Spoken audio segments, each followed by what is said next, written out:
학교에서 원하는 거를 얘기하는 거였으면은 장표를 좀 다르게 만들었을 텐데 학교에서 원하는 거는 되게 조금이고요. 일반적인 얘기를 많이 갖고 왔습니다. 오픈소스를 이게 제 관점이 첫 번째는 오픈소스가 기술 확보와 혁신의 원천이라는 거고요. 두 번째는 오픈소스라는 것이 소프트웨어 기술을 소비하면서 동시에 생산하는 주체라는 거고요.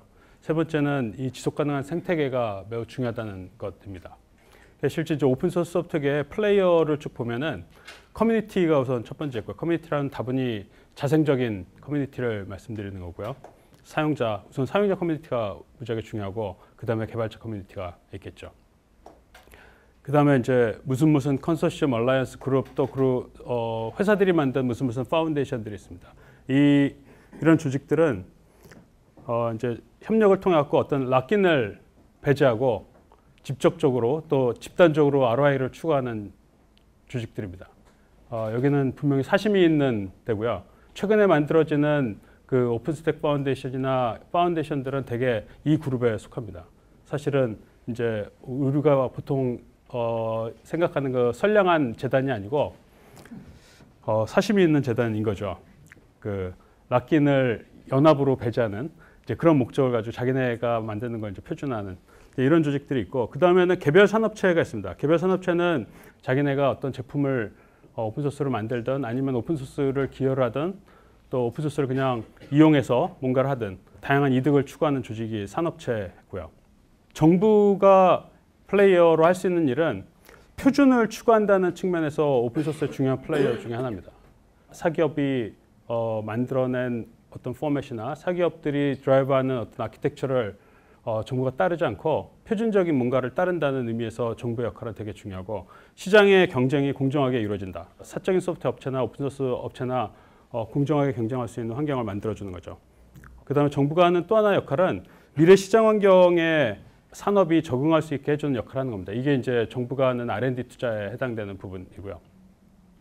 그리고 이제 원래 원천적인 의미의 파운데이션들이 있겠죠. 이 파운데이션들은 아까 안재석 커뮤니터께서 얘기하신 것 중에 계산서를 만들 수가 없다. 이런 문제를 이제 파운데이션이 해결해 줄 수 있는 거죠. 이 각 조직들이 있는데 이 조직들이 자기가 주도적으로 해결할 수 없는 아주 아리까리한 문제들이 많이 있거든요. 그 문제들을 파운데이션이라는 데서 흡수해가지고 뭐 커뮤니티를 수용하든 아니면 회사를 간접적으로 서포트하든 정부의 어떤 어려운 부분을 해결해 주든 이제 그런 부분들을 해결하는 조직입니다. 파운데이션이라고 하면 기본적으로 아주 우아한 철학과 아레나를 유지를 하고 있어야 되겠죠. 제가 보는 그간 정부의 역할은 기본적으로 결과에 치중하는 투자를 해왔습니다. 아마 그 2000년대 초반의 투자의 대부분은 이런 목표가 있었던 것 같아요. 우리도 리누스 토발즈를 만들자. 그래서 스타 개발자를 만들자는 의도가 상당히 강했고요. 최근에 이제 글로벌 컴퓨터를 양성하는 것은 그런 건 아닌 것 같습니다. 다행스럽게 생각을 하고요. 그 다음에 R&D나 교육 지원 체계가 부실했습니다. 오픈소스를 드라이브를 했지만 사실은 그 숫자로 나타나는 결과에 치중을 좀 했었던 것 같습니다. 그래서 그 결과가 나온 이후에 지속 가능성에 대한 담보를 잘 못하고 있죠. 그게 이제 대표적으로 애트리 같은 데서 만든 오픈소스 개발 결과물들인데 오픈소스로 리서치를 했는데 그거를 라이센스 모델을 유지한다거나 또는 그거를 가져다 쓸 때 지원할 수 있는 아무런 리소스가 연구소에 할당이 안 된다거나 이런 거죠. 그 다음에 국가 R&D, 학교에서 하는 R&D에서도 결과물만 얘기하지 그 이후에 어떻게 되는지 그 소프트웨어가 뭐 라이센스가 잘 되면 되는데 그렇지 않았을 때 그 소프트웨어가 어떻게 되는지에 대한 관심은 거의 없었던 것 같습니다. 그러니까 과정보다 종료 시점의 결과 또 운영보다는 하드웨어에 집중을 했었던 것 같고요. 그 다음에 개발자에 대한 스킨십이 꽤 오랫동안 부족했었습니다. 개발자 커뮤니티라는 개별 조직에 정부가 가기가 너무 어려웠던 거죠. 그거는 되게 비용도 많이 들고 손도 많이 가는 거였거든요. 근데 그 문제는 나이파가 이제 공개소스 활동을 꽤 오래 해오면서 몇 년 전부터는 이제 그게 좀 해결된 것 같아요. 개발자들이 국가가 개발자들에 대해서 하는 여러 가지 행위들에 대해서 비교적 신뢰를 가지게 된 것 같고요. 그 다음에 결정적으로는 이제 산업적으로는 이 아래쪽이 문제인데 정책의 힘이 너무 부족한 것 같습니다. 오픈 스탠다드 이거 안 되고 있고요. 정부가 HWP 문서를 드라이브하고 있고 또 ActiveX 아직도 사용하고 있고 NS API 이 문제 해결 안 됐고요. 그러니까 이런 거에 대해서 정책적 의지가 있는지가 너무나 의심스러운 상태고요. 그 다음에 조달 시장에서 의지 부족을 우리가 평가 같은 데 가보면 알 수 있습니다. 우리 시스템이 오라클로 돼 있기 때문에 새로운 시스템은 오라클로 하는 게 좋겠어요 라고 RFP에는 안 나와 있지만 평가에 들어가면은 거기 담당자가 얘기를 합니다. 이거는 좀 이상하죠. 그러니까 리거시 시스템이 변경됐을 때 닥칠 위험에 대한 잠재적인 그런 위험에 대해서 너무나 두려워한다는 그런 생각을 합니다. 첫 번째 아까 그 관점이 세 개가 있었는데 첫 번째로 정부가 기술 확보와 원천 혁신 이 관점에서 이제 정부의 포지션 어때야 될 것 같냐면은 정부는 고객이 꽤 미래인 적어도 5년 이후인 이런 R&D에만 투자를 해야 됩니다. 지금 정부 R&D는 민간이랑 경쟁하는 R&D가 되게 많거든요. 그런 건 좀 이상하죠. 그래서 좀 먼 미래의 R&D를 오픈소스로 진행을 하면 좋겠다. 그리고 연구소, 대학 등에 장기적으로 지원하는데 기본적으로는 네거티브 시스템으로 기본적으로는 다 오픈소스로 하고 이거는 오픈소스로 하지 안 되는 이유로 100개를 들고 오면은 그건 오픈소스로 하지 않으세요. 이렇게 얘기해야 된다는 거죠. 그러니까 이 정책은 지금 그 DOD에 보면은 미국에 그 오픈소스 FAQ가 있는데요. 거기 보면 이런 말이 써 있습니다. 정부 공무원이 만드는 모든 소프트는 무조건 퍼블릭 도메인이다. 너무나 특별한 이유가 있지 않으면. 모든 공무원이 하는 일은 퍼블릭 도메인이다. 당연히 R&D도 그렇겠죠. 세금이 들어간 거니까. 그렇게 해야 되고요. 근데 이제 그렇게 들어간 비용에 생태계를 유지하는 비용도 추가가 돼야 된다는 겁니다.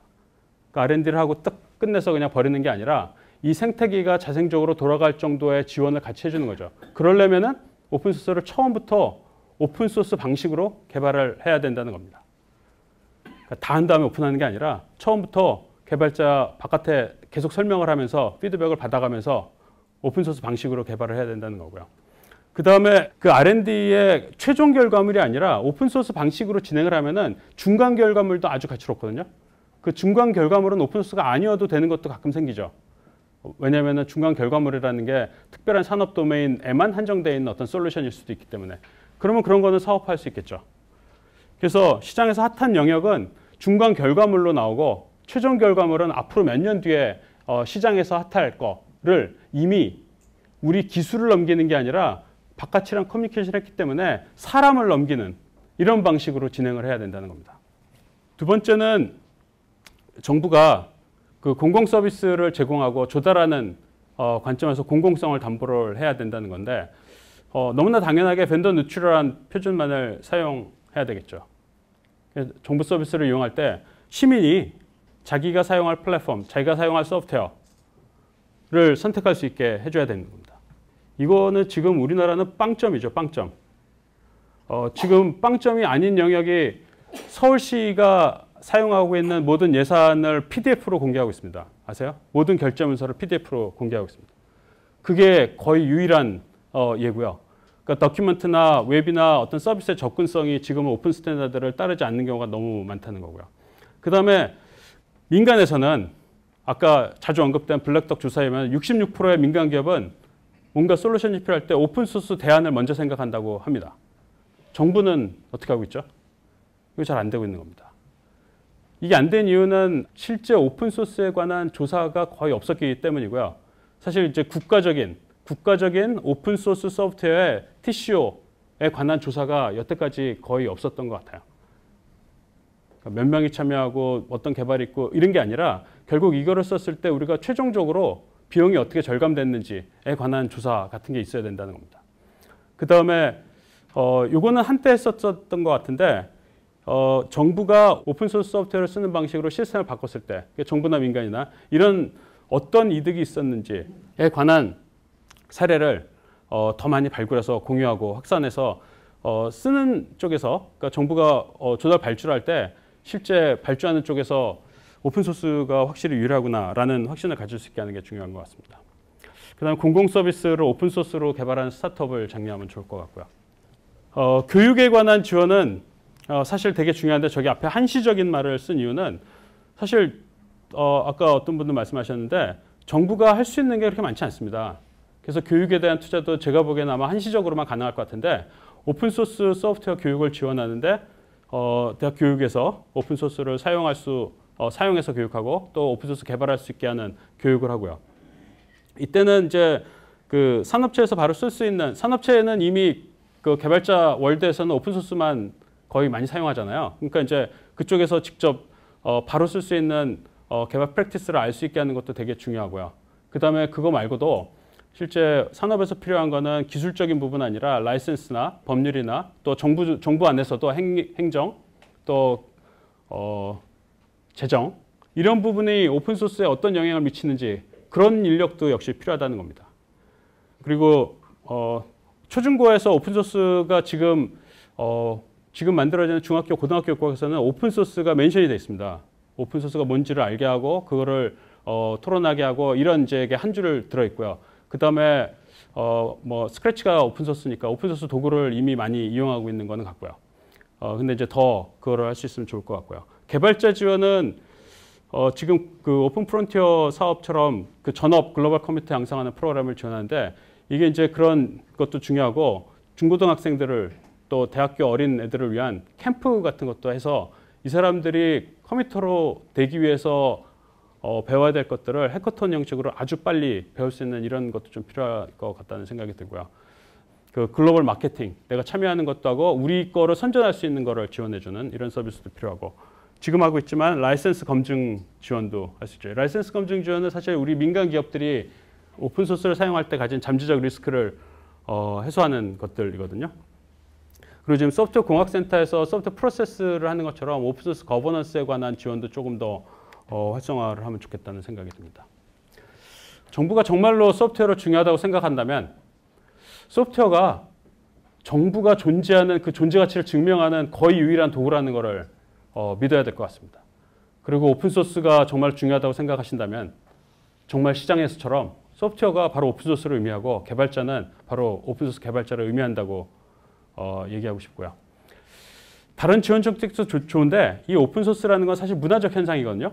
다양성을 가진 문화적 현상이기 때문에 저는 이런 취지로 지원을 하면 좋겠다는 생각이 듭니다. 지금 문화관광부가 독립영화에 1년에 87억 지원하고 있습니다. 이게 2015년 영화산업진흥회에서 만든 자료인데요. 오픈소스 커뮤니티에 이게 사용자 커뮤니티든 또 생산자 커뮤니티든 이 커뮤니티에 저거 반만 지원해주면 좋겠다는 바람이 있습니다. 고맙습니다.